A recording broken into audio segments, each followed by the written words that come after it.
자, 이어서 하나님의 말씀을 봉독하겠습니다.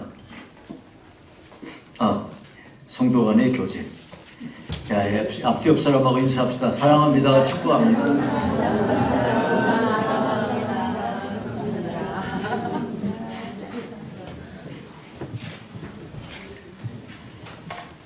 우리 성도들 같이 다 이렇게 서로 마주보고 사랑하고 그렇게 해야 되는데, 우리나라 사람들이 만약에 여기서 정치 얘기하면 둘이 이제 딱 갈라져가지고 난리가 날 거예요. 네, 여러분, 우리가 모든 일에 우리 예수 믿는 사람들은 내가 예수 믿는 사람의 가치로서 보는 걸 봐야 돼요. 내가 누구 어디 고등학교 동창이야 뭐 해가지고 나오는 얘기가 달라지는 거야. 그러면 예수 믿는 사람의 가치가 없는 거라고. 예수 믿는 사람은 하나님의 공의를 항상 사랑하고 하나님의 정의를 사랑하고, 그래서 정의로운 성도, 불의와 타협하지 않는 성도, 불의에 대하여 분노할 수 있는 성도, 이런 사람이 돼야 되는 거야. 그러니까 여러분, 오늘의 사태에도 우리 성도들이 하나님의 시각으로 모든 걸 볼 수 있는 지혜가 꼭 있기를 바라요. 그래서 오늘 여러분들이 서로 앞뒤 옆 사람 서로 사랑합니다, 축복합니다, 말로만 하지 말고, 정말 같이 예수 믿는다는 게 보통 복이 아니야.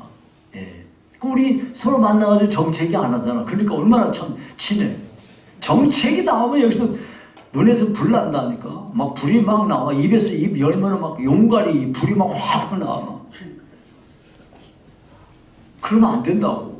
우리가 그러지 말고 다시 한번 앞뒤 옆 사람 한번 봅시다.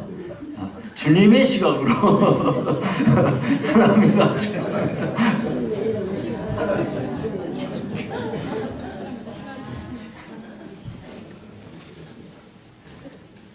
우리가 모든 걸 다 주님의 시각으로 봐야 돼요. 자, 오늘 말씀 창세기 49장 28절입니다.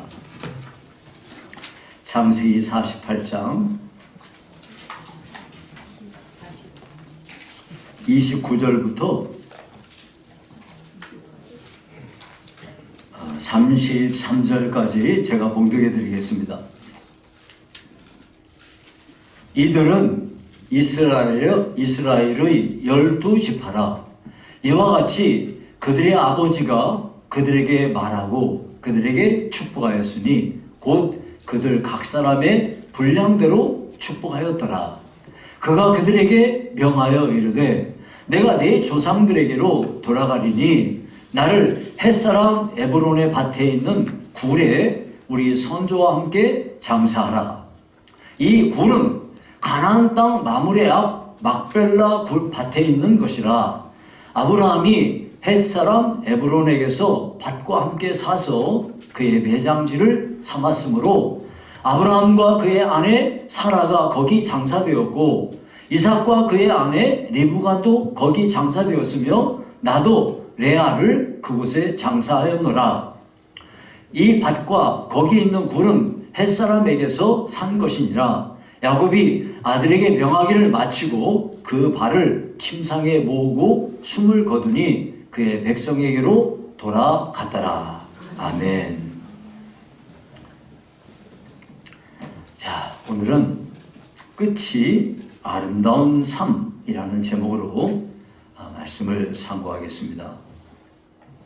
여러분, 만사에는 시작이 있고 끝이 있습니다. 우리 인생도 마찬가지죠. 우리 육신의 생명도 시작이 있고 끝이 있습니다. 그러니까 우리는 이 끝이 있다는 사실을 항상 기억하면서 하나님 앞에서 신실한 믿음의 사람으로 우리의 삶을 살아야 되겠습니다. 성경에는 수많은 인물들이 나오는데요, 그 가운데 어떤 사람은 끝이 아름다운 사람이 있고요, 어떤 사람은 참 끝이 비참하고 참 추한 사람이 있습니다. 오늘은 끝을 아름답게 장식한 야곱에 대해서 말씀을 상고하고자 하는데요, 이 말씀 통해서 우리도 정말 끝이 아름다운 사람이 되어야 되겠다, 이런 걸 생각하고 그 끝을 잘 준비하는 지혜로운 성도가 될 수 있기를 간절히 원합니다. 여러분들 가운데는 이 자리에도 비교적 젊은 분들이 계신데요, 우리 청년도 있고요. 그런데 이 청년한테는 그렇게 생각할 게 아니라, 여러분 우리 모두에게는 올 때는 순서가 다른데요, 갈 때는 순서 없어요. 그러니까 언제나 이 말씀을 여러분이 잘 마음으로 받아서 여러분 삶의 지혜로 삼으시기 바랍니다. 자, 그러면 야곱은 어떻게 그의 끝을 아름답게 창시했을까요? 첫 번째는 자식들을 축복하며 죽었다는 거예요. 자, 28절에 보니까 이들은 이스라엘의 12지파라, 이와 같이 그들의 아버지가 그들에게 말하고 그들에게 축복하였으니 곧 그들 각 사람의 분량대로 축복하였더라. 자, 오늘 우리는 창세기 29장에 28절부터 읽었지만은 29장 앞에서부터 1절부터 쭉 읽어보면은 야곱이 자기의 죽음이 가까운 것을 보고 자기 자식들을 다 불러 모았어요. 그래가지고 각 사람을 장자 루벤에서부터 시작해서 막내 이 베냐민에 이르기까지 한 사람 한 사람을 그들의 분량에 맞게 축복하는 장면이 소개가 되고 있습니다. 사실 여러분, 야곱은요 정말 축복을 간절히 사모하며 한 생애를 산 사람이에요. 그는 쌍둥이로 태어났지만 잠깐의 차이로 동생으로 태어났습니다. 하지만 그는 항상 장자의 복을 간절히 사모하며 살았어요. 그래서 형 에서가 사냥하고 와가지고 기진맥진하며 그렇게 팥죽 한 그릇을 구할 때 장자권 나한테 팔면 내가 그거 주겠다 해가지고 맹세까지 시키고 난 뒤에 팥죽 한 그릇을 주었습니다. 게다가 아버지가 맏아들인 에서에게 축복하려고 할 때 그걸 교묘하게 알아차려가지고 아버지 속에서 형이 받을 축복을 자기가 가로채지 않았습니까? 그 후에 여러분, 이 야곱은요 할아버지 아브라함, 그리고 아버지 이삭, 그리고 거기로부터 내려오는 하나님의 권위가 자기한테 있다는 것을 그는 확신하며 살았어요. 그거 어떻게 알 수 있어요? 야곱이요 자기 가족들 70명 데리고 애굽으로 내려갔어요. 그때 애굽 왕 바로 앞에 섰습니다. 여러분, 야곱은 누굽니까? 지금 70명 조그마한 부족을 데리고 내려온 그냥 노인이에요. 족장에 불과한 거예요.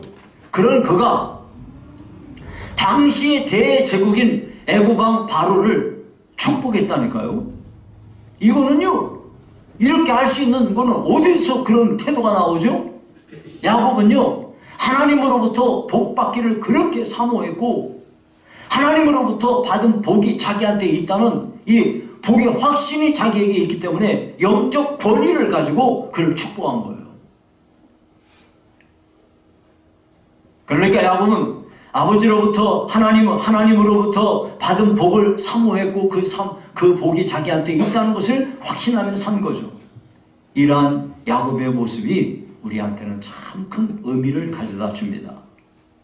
여러분, 우리들도요 어느 날 세상을 떠날 날이 가까이 오게 되면 우리가 사랑하는 사람들, 우리 사랑하는 자녀들 다 불러놓고 축복 기도를 남겨야 되지 않겠습니까? 이렇게 하려면 어떻게 그것이 가능할까요? 이것은요 마지막 그 최후의 순간까지 우리가 꼭 가져야 되는 게 있어야 되는데, 그게 뭐냐면은 영적인 권위입니다. 나는 하나님을 믿으며 하나님의 복이 내게 있다는 이런 자기 확신이 있어야, 이런 영적인 권위가 있어야 이렇게 할 수 있는 거지, 그냥 내 자식이라고 해서 내가 덮어놓고 축복할 수 있는 게 아니에요.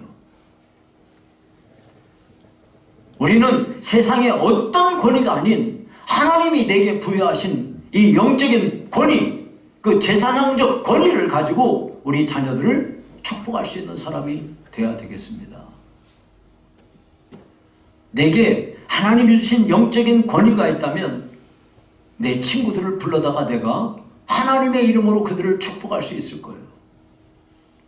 그러나 영적인 권위가 없는 사람은 자식들이 혹시 그렇게 한다 그러면 아버지 평상시에 하던 대로 해요. 할 거예요. 우리는요, 하나님 앞에 야곱처럼 하나님께로부터 부여받은 영적인 축복, 이 축복의 권세가 나에게 있다는 사실을 믿고 그렇게 우리가 살아가야 되겠습니다. 두 번째, 야곱의 삶의 그 마지막이 아름다웠던 것은요, 그는요, 죽는 순간까지 그 가나안을 바라보며 살았기 때문입니다. 여러분 29절부터 30절에 보면 이런 말씀이 있습니다. 그가 그들에게 명하여 이르되 내가 내 조상들에게로 돌아가리니 나를 햇사람 에브론의 밭에 있는 굴에 우리 선조와 함께 장사하라. 이 굴은 가나안 땅 마므레 앞 막벨라 밭에 있는 것이라. 여러분 야곱은요 자신이 죽은 뒤에 가나안 땅에 있는 막벨라 굴에 장사해달라고 유언합니다. 그냥 여기 지금 자식들 아들들 불러다가 이렇게 얘기했지만 그 전에 창세기 47장에 보면 이 야곱이 자기 아들 요셉 불러다가, 요셉이 지금 총리 아닙니까? 요셉 불러다가 너 내가 죽으면 여기다가 장사하지 말고 저기 우리 선조들이 묻혀있는 거기 막벨라 굴에 나를 장사해라 하고 맹세시킵니다. 여러분 근데 문제가 뭐냐면은 이 애굽에서 가나안 땅까지는 약 200km 거리입니다. 지금은 차로 하면 2시간 3시간이면 가요. 근데 여러분 옛날에 이 장례행렬이라는 게 여러분 옛날 장례행렬 아시나요? 여러분 이거 저기 장례 이거 들고 가는 거 해보셨나요? 저 해봤거든요. 들고 가는 거 내가 장례를 직전에 했는데 내 뒤에 따라오는 분들이 그거 다 들고 이렇게 어깨에다 메고 이렇게 하는데요. 여러분 지금 우리 어떤 분이 여기서 병원에서 돌아가셨는데 장지가 만약에 대전만 돼도 어휴 그거 어떡하지? 이렇게 한다고요. 근데 이걸 만약에 걸어간다고 해봐요. 예. 이걸 걸어간다는 거는요, 이게 지금 장난이 아닌 거예요. 예, 교통도 불편하고 길도 안 좋은 데를 갔다가 이 장례행렬이 무려 200km나 되는 거리를 간다? 이거는요, 보통 일이 아닌 거예요. 예. 절대 쉽지 않은 일이고요. 이렇게 요셉처럼 권력을 등에 업은 사람이라야 이걸 가능한 거지 아무나 절대 할 수 있는 일이 아니에요. 그런데 이 애굽에서 임종을 맞았으니까 그냥 여기서 묻히고 여기서 그냥 장사하면 끝나는 거지 굳이 왜 꼭 거기 가나안 땅 막벨라 굴에 자기를 장사해달라고 하는 걸까요? 이렇게 왜 이 일을 유언까지 하는 걸까요? 그리고 심지어 맹세까지 시킬까요? 이유가 있습니다. 첫 번째 이유가 뭐냐면 야곱은요 그의 마음이 항상 가나안 땅에 있기 때문이에요. 하나님께서 아브라함을 부르시고 아브라함에게 이 땅을 너와 네 후손에게 주겠다고 맹세하셨어요. 그리고 하나님은요 이 이야기를 그의 아브라함의 아들 이삭에게도 똑같이 약속하셨어요. 그리고 야곱이요 외삼촌 집으로 도망할 때 루스에서 돌을 베개하고 잘 때 거기서 꿈에 나타나신 하나님께서 야곱에게 또 말씀하셨어요. 너 이 땅으로 돌아올 거야. 너 이 땅 줄 거야. 하고 하나님이 약속하셨거든요. 이런 이유 때문에 이 약속을 받은 것 그런 이유 때문에 아브라함은 거기에다가 가나안 땅에 매장지를 샀어요. 그 매장지를 해족석에게서 그 막벨라 밭을 사면서 그 매장지까지 굴까지 사가지고 거기 굴에다가 매장지로 삼았습니다. 그래서 아브라함이 거기에 묻혔고 그의 아내 사라가 묻혔고 그의 아들 이삭이 묻혔고 그의 아내 리브가가 묻혔습니다. 그리고 이제 야곱은요 자기 아내 레아가 먼저 죽었기 때문에 레아를 거기다가 또 장사했어요. 그래서 이제 야곱은요, 나 죽고 들라면 거기다 묻어달라고 지금 유언하고 있는 것입니다. 그러니까 야곱은요, 비록 몸은 애굽에서 살고 있지만 그 마음은 항상 가나안에 있었다는 것을 상징적으로 보여주는 것입니다. 이처럼 우리도 몸은 이 땅에서 살고 있지만 우리 마음은 언제나 영원한 하늘 가나안 그곳에 두고 살아야 된다 하는 것입니다. 우리는 이 땅에 왔다가 우리의 영원한 본향으로 돌아가야 되는 사람들입니다. 우리의 영원한 본향이 어디입니까? 거기가 바로 하늘 가나안 영원한 천국입니다. 그러므로 우리는 이 땅에서 이 세상에서 살아도 우리의 마음은 항상 영원한 하늘나라, 영원한 하늘 가나안을 바라보고 살아야 된다 그런 거죠. 그러면 이 말을 잘못 생각해가지고 그러면 이 세상에서는 그냥 아무렇게나 살아도 되나 보지? 이런 말이 아닙니다. 우리는 우리 앞에 주어진 모든 일에 성실하고 최선을 다해 열심히 살아야 됩니다. 하지만 우리의 궁극적인 마음은 언제나 영원한 천국을 바라보며 살아야 된다 하는 것입니다. 자, 두 번째, 왜 야곱은 이토록 가나안에 자기를 장사해달라고 가나안에 가서 자기를 장사해달라고 하는 것일까요? 그것은요, 후손들의 마음이 가나안 땅에 있게 하기 위해서 이렇게 하는 것입니다. 야곱이 굳이 자신이 죽고 난 뒤에 가나안 땅에 장사해달라고 하는 이 중요한 이유는요, 자기 후손들이 행여라도 자기가 죽은 뒤에 애굽에다가 마음을 둘까봐 염려해서 그렇게 하는 것이죠. 얼마 전에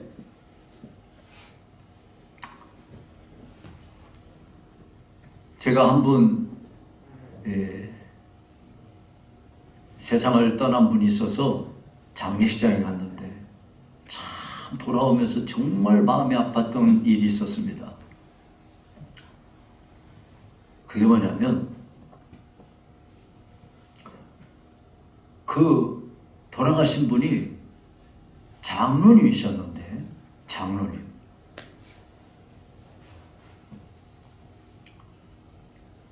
장사를 지내는데 거기 앞에는 장로하고 썼어. 근데 한쪽에는 불교 볼릭을 해놓은 거야.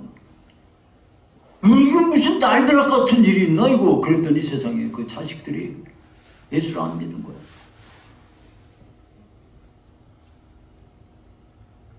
야, 이건 대체 이거 아무리 내가 예수를 안 믿어도 아버지가 장로님이시면은 그분의 최소한에 돌아가셨어도 그분의 명예를 생각해서라도 그런 짓은 하지 말아야 되는 거 아닐까? 이런 생각이 듭니다.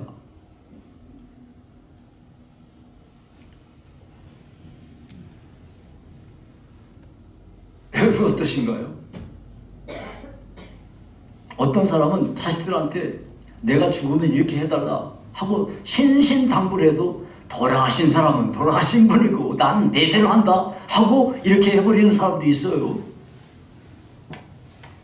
근데 그걸 보면서 참 정말 마음이 아프더라고요.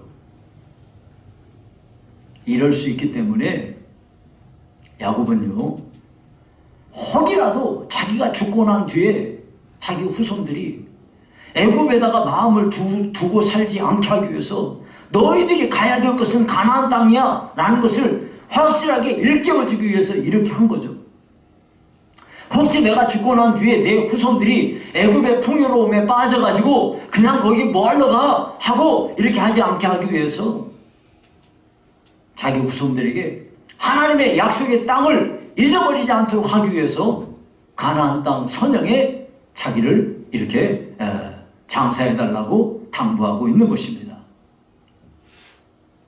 창세기 48장 21절에 보니까 이스라엘이 요셉에게 또 이르되 나는 죽으나 하나님이 너희와 함께 계시사 너희를 인도하여 너희 조상의 땅으로 돌아가게 하시려니와.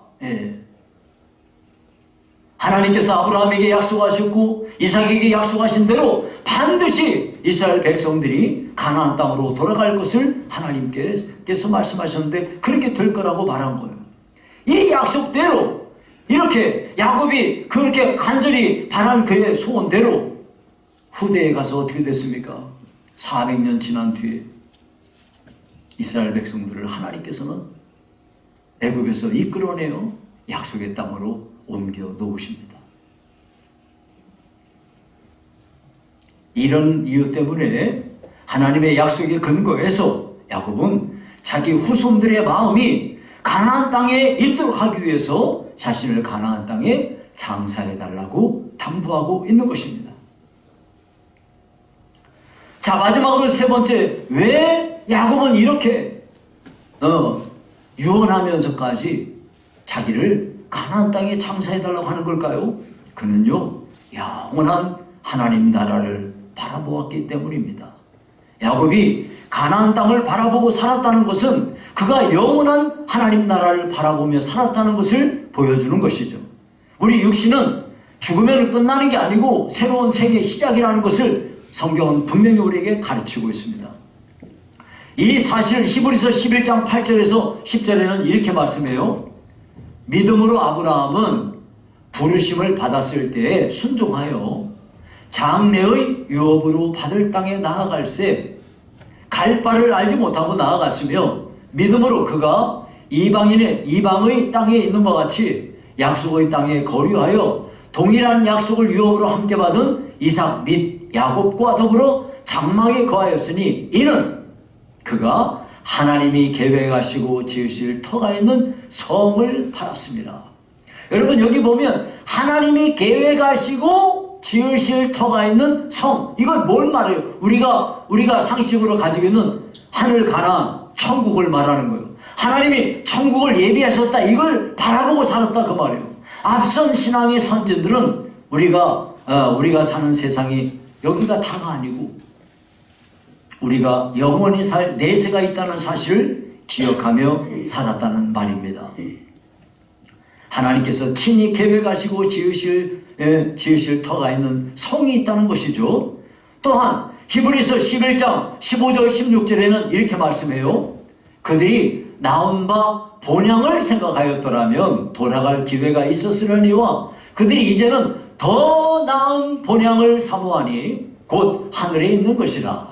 이러므로 하나님이 그들의 하나님이라 일컬음 받으심을 부끄러워하지 아니하시고 그들을 위하여 한 성을 예비하셨느니라. 더 나은 본향, 한 성, 이게 뭘 말하는 겁니까? 하나님께서 예비하신 천국을 말하는 것입니다. 여러분, 그러므로 모세도 여호수아도 다윗도 베드로도 바울도 모두가 다 하나님 나라를 바라보며 살았습니다. 이처럼 성경에 나타난 믿음의 사람들은 한결같이 이 세상이 끝이 아니라 죽음이 끝이 아니라 영원한 하나님 나라가 있다는 사실을 깨닫고 죽음을 준비하며 살았던 사람들입니다. 우리 후손들이 항상 영원한 하나님의 나라를 바라보며 살도록 깨우쳐 줘야 돼요. 어떻게 해요? 우리가 우리 삶에 본보기가 그들에게 되어야 되겠죠. 우리 자손들에게 믿음의 유산을 남기고 세상을 떠나야 됩니다. 하나님의 특별한 은혜를 입어 믿음을 선물로 받은 내가 내 아들, 딸들 이들에게 그 믿음을 전수하고 그들로 하여금 또다시 그 후대들에게 믿음을 전수할 수 있도록 믿음의 가문을 세워가야 되는 것입니다. 그러므로 여러분, 우리가 지금까지도 참 이 교육에 대한 문제를 이야기할 때 본보기로 꼭 얘기하는 게 있어요. 그게 뭐냐면 히브리인들의 자녀 교육이에요.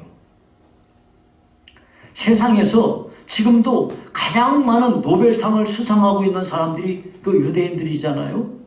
그 히브리인들이 왜 그렇게 해요? 그들은요, 그들 삶의 가장 중요한 가치를 자기 자식들에게 교육하는 일에 두기 때문이에요. 여러분, 신앙은 과연 전수할 수 있을까요? 예, 신앙은 전수가 가능합니다. 그리고 우리는 결코 여러분 사탄에게 속아서 안 되는 게 뭐냐면 내 신앙 나, 내 자식 신앙 니 따로. 신앙을 각자니까 나는 나, 너는 너. 절대 그렇게 할 수 없어요. 그거 불가능합니다. 우리가 이 세상에 태어나서 예수 믿고 예수 믿는 것이 가장 내 삶에 중요한 것이라고 믿는다면 우리가 목숨 걸고 해야 될 게 한 가지가 있어요. 그게 뭐냐면 우리 자식들을 믿음으로 기르는 겁니다. 거기에 돈과 시간과 모든 걸 다 거기에 걸어야 돼요. 그렇게 해도 될까 말까 하는 거예요. 절대 그게 내 신앙 나, 네 신앙 너, 절대 그럴 수 없어요. 그게 되지 않아요. 여러분이 다 아실 거예요.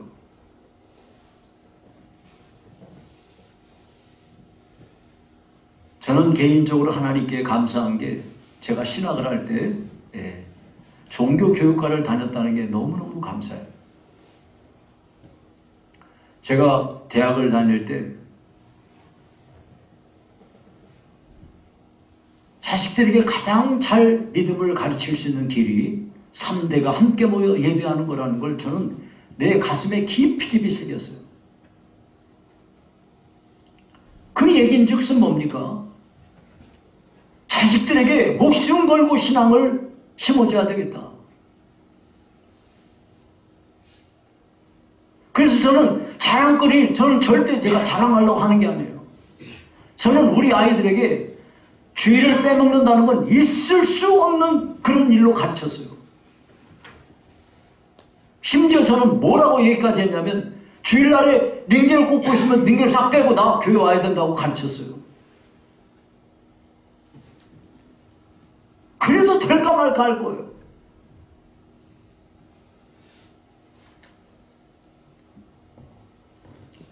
그래서 히브리인들은요 자기 자녀들에게 신앙을 잘 이걸 가르치다가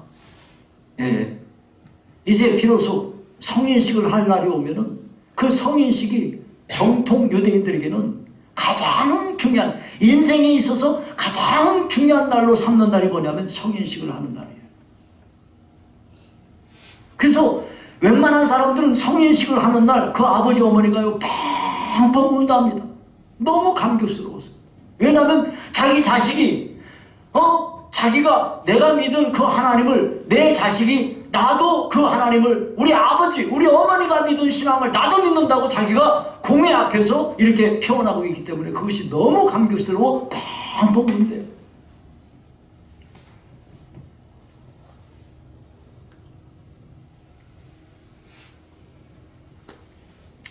자, 여러분 우리는 하나님 앞에 특별한 은혜를 입어서 믿음을 선물로 받은 사람들입니다.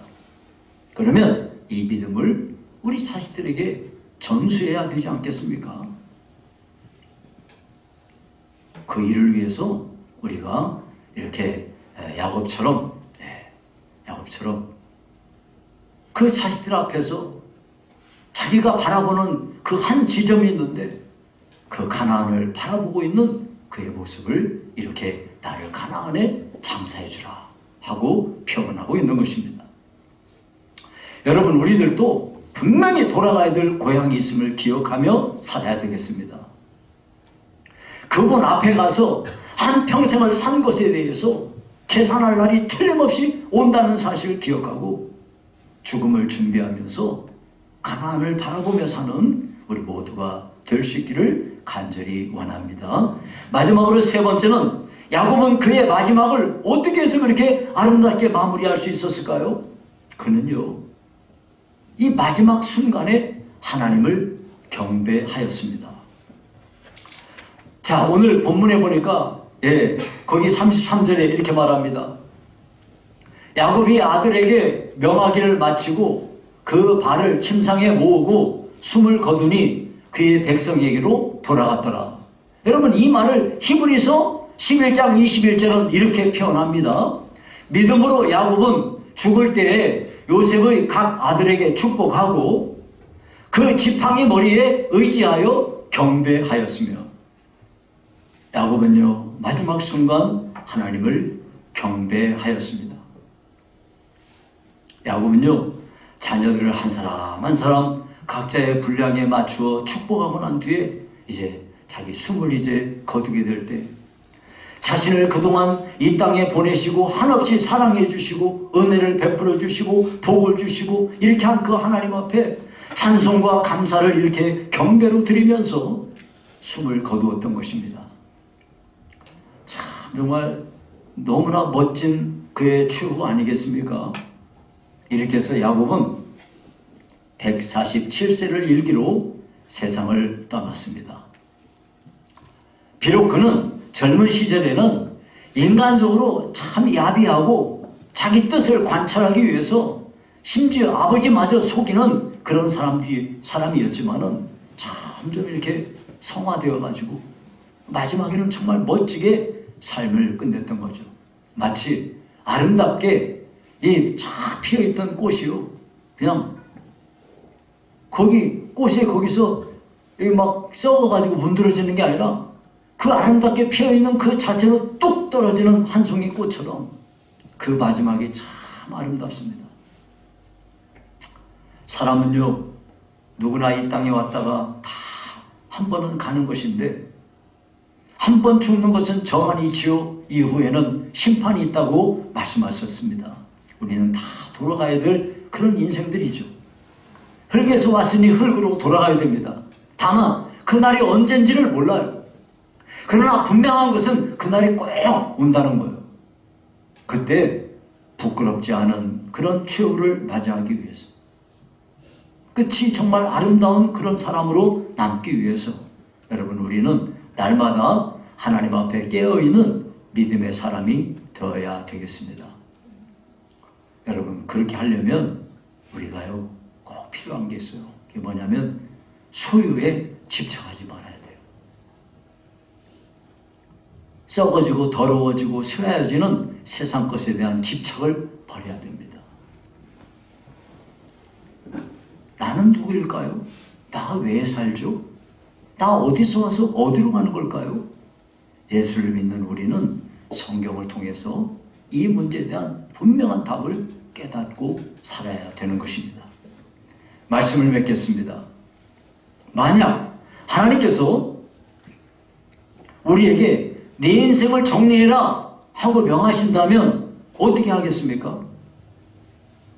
과연 나는 무엇을 위해서 지금까지 살아왔습니까? 아니, 나는 무엇을 위해서 그렇게 분주하게 내 인생을 사는 거죠? 여러분, 오늘 이 자리에서 분주한 발걸음을 멈추시고요, 나는 누구인가? 도대체 나의 정체는 뭐야? 나는 어디서 와서 어디로 가는 거야? 지난달 내가 예수 믿고 영원한 하나님의 나라를 바라보며 살겠다고 다짐했는데 과연 지금 나 어디에 있는 거지? 내 영혼의 현주소는 지금 어디야? 이것을 여러분이 다시 한번 돌아볼 수 있기를 바랍니다.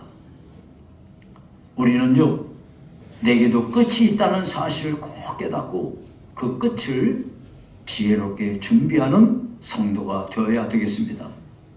그 날에 우리가요, 정말 우리 자녀들에게 믿음의 유산을 남겨주고 내가 믿는 예수님의 이름으로 우리 자녀들을 축복할 수 있는 그런 영적인 권위가 우리에게 있어야 되지 않겠습니까?